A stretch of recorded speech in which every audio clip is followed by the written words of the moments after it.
Hello all of you, welcome back to my channel. मैं आज आप लोगों के लिए लेकर आ चुकी हूँ एक कलेक्टिव रीडिंग जिसका टॉपिक रहने वाला है कि आपके पर्सन आज सुबह आपके लिए क्या सोच रहे थे। आपके जो पार्टनर है, पर्सन है, क्रश है, लव इंटरेस्ट है, आज सुबह उनकी फीलिंग्स क्या थी आपके लिए, हम ये जानेंगे। और रीडिंग जनरल है, कलेक्टिव है, हो सकता है कि आपकी सिचुएशन के साथ एक्यूरेटली रेजोनेट करे, हो सकता है कि सिर्फ कुछ परसेंट रेजोनेट करे। तो ओपन माइंडेड होकर आप ये रीडिंग सुनिएगा और ज़बरदस्ती अपने आप को रीडिंग में फिट इन करने की कोशिश मत कीजिएगा। जितना आपके साथ रेजोनेट होता है उतना ही एक्सेप्ट कीजिएगा and leave the rest. Okay,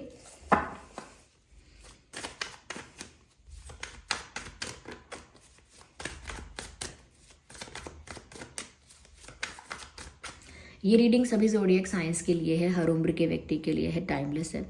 okay, और क्योंकि ये जनरल कलेक्टिव रीडिंग है तो सभी के लिए मैसेजेस आएंगे, इस बात का भी ध्यान रखिएगा। कोई पर्सनल स्पेसिफिक रीडिंग नहीं है। चलिए रीडिंग स्टार्ट करते हैं और देखते हैं कि आपके पर्सन आज सुबह आपके लिए क्या सोच रहे थे, उनकी मॉर्निंग थॉट्स, मॉर्निंग एनर्जी क्या है। चलिए स्टार्ट करते हैं। सबसे पहला कार्ड है यहाँ पे। ओके,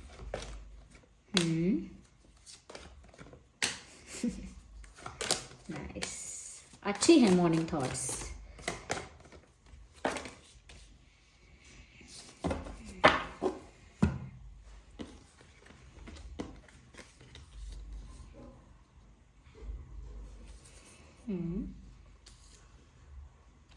सबसे पहले व्यूअर्स, मैं यहाँ पर आपको ये बताना चाहूँगी कि आज सुबह जो आपके पर्सन हैं जिसके लिए भी आप ये रीडिंग देख रहे हैं, उनकी एनर्जी और थॉट्स क्या थे। तो ऐसा लगता है व्यूअर्स कि ये जो इंसान है ये कंफ्यूज भी हैं और प्यार में भी हैं। ऐसा लगता है कि इनके लिए ये प्यार, चाहे कनेक्शन कितना भी पुराना हो, लेकिन ये इनको एक न्यू लव की तरह या एक फ्रेशनेस इनको इस प्यार में फील हो रही है, एक न्यूनेस फील हो रही है, जैसे कुछ नयापन है, जैसे कुछ अभी अभी प्यार हुआ है, जैसे जैसे पहला पहला प्यार या पहला नशा, पहला ये सब। तो ऐसा लगता है जैसे कि कनेक्शन कितने भी दिन का हो, कितने भी साल का हो, लेकिन इस इंसान के भाव जो आज मॉर्निंग में थे वैसे थे बहुत फ्रेश, बहुत फ्रेश कनेक्शन, बहुत फ्रेश लव, पहला पहला प्यार, नया नया रिश्ता। इस तरह का उनका भाव था आपके प्रति। ऐसा लगता है कि जैसे उन्हें अभी अभी प्यार हुआ है, पहली पहली बार प्यार हुआ है और बहुत रोमांटिक, लेकिन उसके साथ ही कन्फ्यूजन भी दिख रहा है। ऐसा लगता है कि ये जो इंसान है ये अपनी लाइफ में किसी चीज़ पर फोकस करना चाहते हैं। वो करियर भी हो सकता है, एनी अदर रिस्पॉन्सिबिलिटी, कोई और जिम्मेदारी है, कोई और गोल हो सकता है उनका, ऐसे एक स्पेसिफिक गोल हो सकता है। पर यहाँ ऐसा लगता है कि जैसे अब वो कंफ्यूज हो गए हैं, क्योंकि वो अपने दिल की सुने या दिमाग की सुने, उनका जो दिमाग है वो उनके गोल की तरफ, उनकी रिस्पॉन्सिबिलिटी या उनकी duty, what ever it is, उसकी तरफ उनको फोकस करने के लिए पुश करता है। लेकिन उनका दिल जो है अब वो आप में लगने लगा है। अब वो क्या, अब ऐसा ऐसा लगता है जैसे अब वो किसी काम के नहीं रहे, अब वो प्यार के हो गए। तो ऐसा कई लोगों ने मुहावरे में और शायरियों में ऐसा कहा भी है कि जैसे अब जो इंसान बहुत जिसके अंदर बहुत कैपेबिलिटी है, बहुत पावरफुल भी है, या बहुत क्षमता है उसके अंदर कुछ कर दिखाने की, एक बार प्यार में पड़ता है तो वो प्यार का होके रह जाता है। ऐसा नहीं है, ये तो खैर कहावतों की और शायरियों की बात है। सच में ऐसा नहीं है। बहुत लोग तो प्यार में इतने ज़्यादा पैशनेट भी होते हैं कि बहुत सक्सेसफुल भी बनते हैं। तो ऐसी कोई फिक्स बात नहीं है, लेकिन इनके साथ ऐसा ये हो रहा है, इनके साथ ऐसा ये हो रहा है कि ये थोड़ा सा कंफ्यूज हो रहे हैं कि दिल की सुने, दिमाग की सुने, क्योंकि उनका वो कुछ भी काम कर रहे हैं ना, whatever they are doing, अगर ये इंसान पढ़ाई कर रहा है या ऑफिस में कोई जॉब है या कोई प्रोफेशन है या बिजनेस कोई ऐसा है इनका, whatever they are doing, तो उसमें ऐसा लगता है कि ये इंसान ना अपना फोकस प्रॉपर नहीं मेंटेन रख पा रहे, जो कि पहले रख पाते थे। तो चाहे पहले आप इनके साथ थे या नहीं थे, लेकिन फिर भी इनका फोकस इनके काम में या इनके प्रोफेशन या गोल में या करियर में प्रॉपर था। ये जो भी रिस्पॉन्सिबिलिटी है, जो भी एरिया है वो लाइफ का, उसमें था। लेकिन ऐसा लगता है अब वो कुछ काम कर रहे हैं, चाहे पढ़ाई, चाहे ऑफिस वर्क या कोई और वर्क, लेकिन उनका दिमाग कहाँ है, कि आपकी तरफ।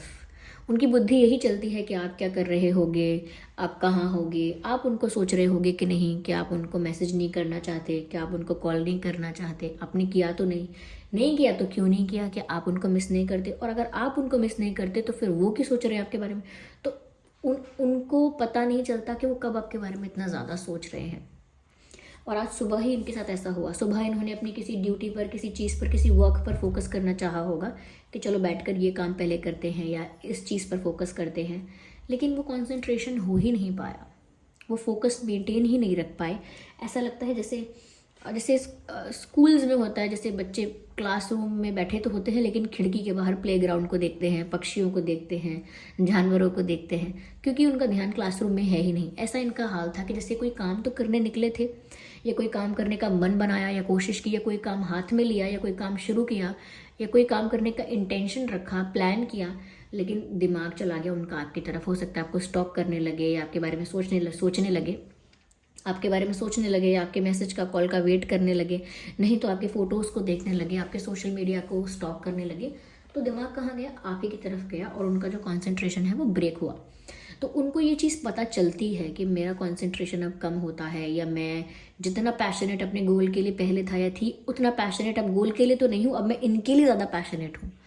अब देखिए, लाइफ में आप ऐसे 4-5 चीज़ों के लिए पैशनेट तो नहीं हो सकते। पैशन का मतलब ही क्या है कि आप जो कर रहे हैं उसे पूरे फुल कॉन्सेंट्रेशन से, फुल पैशन से, फुल डेडिकेशन से कर रहे हैं, पूरे इंथुजियाज्म के साथ वो चीज़ कर रहे हैं।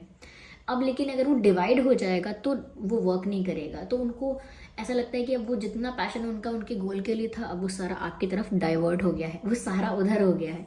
तो उनको ये खुशी भी देती है ये चीज़, एक मीठी सी एहसास होता है खुशी का, रोमांस का, लेकिन साथ ही साथ उन्हें ये चीज़ टेंशन देकर जाती है कि अरे मैं खुश क्यों हो रहा हूँ इतना, वाई एम आई स्माइलिंग, मुझे इतना अच्छा क्यों लग रहा है, मुझे इतना मज़ा क्यों आ रहा है, मेरा कॉन्सेंट्रेशन ब्रेक हो रहा है, मेरा फोकस खराब हो रहा है, मैं गोल से डिस्ट्रैक्ट हो सकती हूँ, ये कितनी गलत बात है, और मुझे फिर भी खुशी हो रही है, मैं फिर भी स्माइल कैसे कर सकता हूँ या कर सकती हूँ। तो उनके लिए क्या हो गया, बहुत कन्फ्यूजन है कि मैं क्या करूँ, अपने दिमाग की सुनूं या अपने दिल की सुनूं, क्योंकि दिल तो मर्जी करने लगा अपनी इनकी सुनता नहीं है।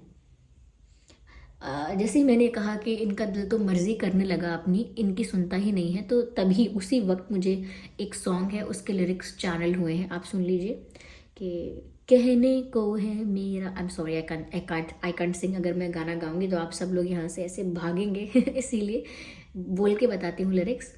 कहने को है मेरा पर मेरी सुनता नहीं, कहीं ये तेरे दिल से तो छुप छुप के मिलता नहीं, नहीं तो मेरे सीने से ये दिल निकलता नहीं। तो कहने को तो है मेरा पर मेरी सुनता नहीं, और मेरा दिल मेरी नहीं सुनता है, तो कहीं आपके दिल से तो नहीं मिलता है छुप छुप के, क्योंकि अगर ऐसा नहीं होता तो फिर ये दिल क्यों निकल गया है मेरे कंट्रोल से बाहर।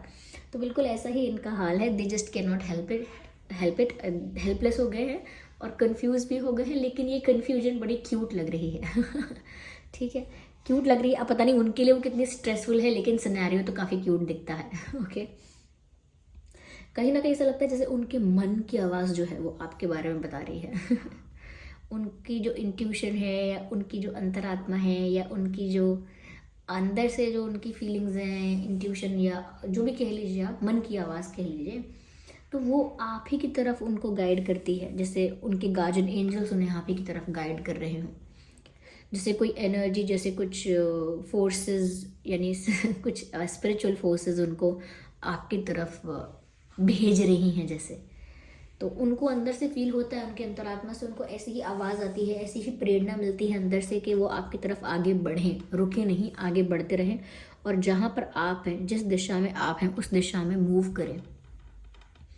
तो जब वो अपने दिल की सुनते हैं, उन्हें तो यही आवाज़ आती है, यही सुनाई देता है कि उनको आपकी तरफ बढ़ना है, और उनको लगता है कि फिर तो हो गया बस काम तमाम, फिर तो हो गए गोल से डिस्ट्रैक्ट, फिर तो कर लिया अचीव गोल। तो यहाँ पर उनको कन्फ्यूजन है, ऐसा नहीं है कि एकदम से डिसाइड कर लिया है, कन्फ्यूजन अभी भी बना हुआ है कि वो क्या करें, दिल की ना सुने, दिमाग की सुनते रहें, और या फिर क्या करें, बैलेंस कैसे मेंटेन करें, क्योंकि वो बैलेंस इस वक्त मेंटेन कर रहे हैं दोनों चीज़ों में, फिर भी उनका दिमाग आपकी तरफ ज़्यादा जा रहा है। जैसे आपने सोचा कि मैं थोड़ा 50% मीठा खाऊंगा और 50% नमकीन खाऊंगा, लेकिन at the end of the day आपको पता लगा कि आज पूरे दिन में मैंने मीठा ज़्यादा खाया है, नमकीन खाया ही नहीं है।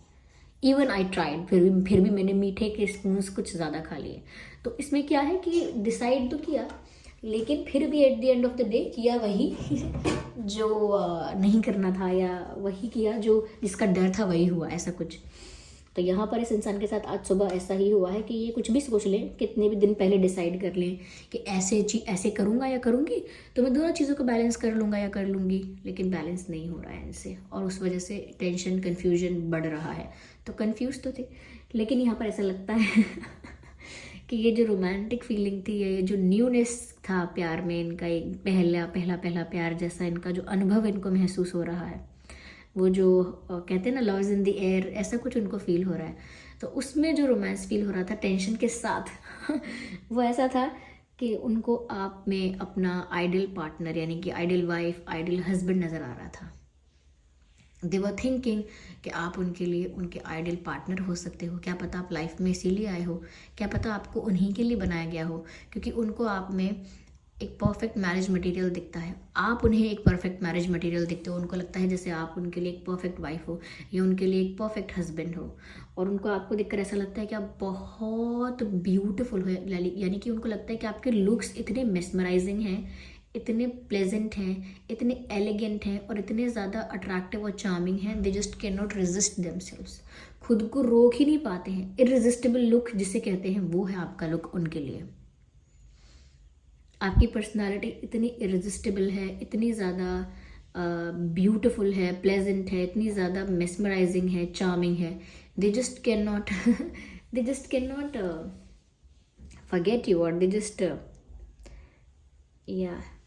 Can not look away from you. वो जब आपकी तरफ देखते हैं वो कहीं और नहीं देखना चाहते और देख ही नहीं सकते, क्योंकि उनकी आंखें आप पर ही अटक जाती हैं। अब चाहे सामने साक्षात आप खड़े हों या आपकी तस्वीर हो, तो वो क्यों नहीं होंगे, क्यों नहीं उनका दिल ऐसे भागेगा, क्योंकि उनको सिर्फ ऐसा कंफर्ट या ऐसा प्यार नहीं, उनको आपके अंदर एक कंप्लीट पैकेज दिख रहा है जो बहुत सुंदर है, जो इतना अच्छा है। क्योंकि ये जो एम्प्रेस का कार्ड है ये भी बता रहा है यहाँ पे कि आपकी सिर्फ खूबसूरती नहीं, आपकी जो क्वालिटीज़ हैं, जैसे आप बहुत नर्चरिंग हैं, बहुत केयरिंग है, लविंग है, जैसे चीज़ों को प्रोटेक्ट करते हैं, रिश्तों को मेंटेन करते हैं, रिश्तों की वैल्यू करते हैं। अपनी लाइफ में जो परिवार है, रिश्ते हैं, संबंध हैं, उनकी वैल्यू आपको पता है, या परिवार को साथ रखना, या परिवार के प्रेम में, या फिर कि ना रिश्तों को नर्चर करने में, रिश्तों को प्रोटेक्ट करने में, रिश्तों को मेंटेन करने में आपका विश्वास है। छोटी छोटी बातों पे रिश्तों को तोड़ देना, छोटी छोटी बातों में one person to another person jump करना, ये सब आपका तरीका ही नहीं है। तो क्योंकि आप बहुत लविंग हैं, केयरिंग हैं, और जैसे कोई माँ बच्चे को नर्चर करती है या नरिश करती है, या जैसे कोई माली पौधे को करता है, ऐसे ही आप रिश्तों को करते हैं। आप बहुत प्रोटेक्ट करते हैं, नर्चर करते हैं रिश्तों को, और आपके अंदर बहुत प्यार है और बहुत करुणा है। आपसे किसी का दर्द, किसी का दुख नहीं देखा जाता। आपके अंदर दया बहुत ज़्यादा है, फटाफट आप दया कर देते हैं, लोगों पर दया आ जाती है। चीज़ों में आप अपना नुकसान कर लेते हैं, लेकिन लोगों पर कभी गलत नहीं करते। बहुत हम्बल है, किसी भी चीज़ का आपको घमंड नहीं है। तो उनको ऐसा पैकेज मिला है कि जो इंसान इतना गुड लुकिंग है, इतना स्मार्ट है, और ये है वो इंसान बिल्कुल भी ईगोइस्टिक नहीं है। ज़्यादातर लोगों के पास अगर इतनी सारी क्वालिटीज़ होती हैं तो वो थोड़े से ईगोइस्टिक हो जाते हैं कि हम गुड लुकिंग है, या हमारी पर्सनालिटी ऐसी है, तो अब हमको इस चीज़ का घमंड है। लेकिन नहीं, उनको आप में ऐसा लगता है कि इतने अच्छे, इतने प्यारे, इतने गुड लुकिंग और इतने सरल स्वभाव के, इतने काइंड, इतने हम्बल, तो वो सोचते हैं कि मुझे फिर कहाँ मिलने वाला है ऐसा इंसान, मुझे किस्मत से मिला है तो मुझे जाने नहीं देना चाहिए। तो उनको आपके बारे में ऐसा फील होता है कि आप बहुत केयरिंग, लविंग और बहुत ज़्यादा ऐसे इंसान हो जो जो किसी को भी दीवाना बना दे, ऐसा। ये रीडिंग सभी ज़ोडिएक साइंस के लिए है व्यूअर्स, तो साइंस को लेकर आप बिल्कुल भी रिस्ट्रिक्टेड फील मत करिएगा। यहाँ पर कुछ डेट्स बता देती हूँ मैं आपको जो इम्पोर्टेंट हो सकते हैं, जैसे 2/12/22, 3/13/23 एंड 4/14/24, 4/14/24, 7/17/27, 5/15/25। ये कुछ डेट्स हैं जिस कनेक्शन में आप दोनों के लिए रेलेवेंट हो सकते हैं। किसी का जन्मदिन, या कभी पहली बार मिले थे या बात हुई था, ऐसा कुछ भी डे हो सकता है, इंपॉर्टेंट डेट, तो ऐसा हो सकता है। या मुझे ऐसा लगता है व्यूअर्स, यहाँ पे ना आप लोगों के लिए रेड कलर अच्छा है, लकी है। Red is good for you. चाहे फिर रेड आप कुछ, आपके पास कोई रेड कोई चीज़ है, या रेड फ्लावर्स हैं आपके घर में, या red what ever it is, पर रेड आपके लिए लकी लग रहा है यहाँ पे अभी, ऐसा लगता है। रेड आपके पास, आपके सराउंडिंग्स में, आपके ऑरा में जितना रेड रहेगा उतना अच्छा भी है। Yes, yes. ये इंसान ना आपका नाम भी कहीं लिख रहा है, जैसे कई कई लोग करते हैं ना, अपने अपने किसी नोटबुक पे, बुक पे, अपने किसी पेपर पे या मोबाइल में ही कहीं कहीं पर लिखते हैं अपने पार्टनर का नाम बार बार, फिर इरेज कर देते हैं, फिर लिखते हैं, फिर हटा देते हैं, लिख के फिर छुपा देते हैं। तो ऐसे कहीं ये इंसान आपका नाम लिख रहा है, ऐसा लग रहा है। Ignore the background noise. Street dogs को तो कोई रोक नहीं सकता वो खेलते भी ऐसे ही हैं, लड़ते भी ऐसे ही हैं। तो ऐसा लगता है जैसे ये इंसान कहीं आपका नाम लिख रहे हैं, जैसे किसी नोटबुक के पीछे पीछे के कागज़, पीछे के पन्ने में नाम लिखते हैं लोग किसी का, या कुछ लिखते हैं ऐसे रफ वर्क, ऐसे आपका नाम लिख रहे हैं कहीं, ऐसा लगता है। वही मतलब पढ़ाई करते करते, काम करते करते उन्हें आपका नाम लिखना याद आ रहा है, तो उनके लिए यही डिस्ट्रैक्ट होना भी है, तो उनको नहीं समझ में आ रहा क्या करें। घर के ना घाट के तो आपको शायद ये रोमांटिक लग सकता है, उनको भी लगता है, पर थोड़ा सा इनके लिए स्ट्रेस हो जाता है, क्योंकि शायद इनकी फैमिली को इनसे एक्सपेक्टेशंस होंगी, या इनको खुद से एक्सपेक्टेशंस कुछ रही होंगी पहले से। So that's what it is. So I hope ये रीडिंग आपके लिए हेल्पफुल और रिलेटेबल रही है। अगर इस रीडिंग ने आपको थोड़ा भी गाइड किया है तो वीडियो को लाइक ज़रूर करेंगे, कमेंट करके बताइए कितने % आपकी सिचुएशन से रेजोनेट होती है ये रीडिंग। और अगर आप नए हैं इस चैनल पर तो सब्सक्राइब करें, बेल आइकन को प्रेस करना ना भूलें, ताकि जब भी मैं कोई वीडियो लेकर आऊँ सबसे पहले वो आप तक पहुँच सके। चलिए फिर मिलते हैं अगली रीडिंग में, तब तक के लिए bye bye family, bye bye angels, love you all, bye bye, take care.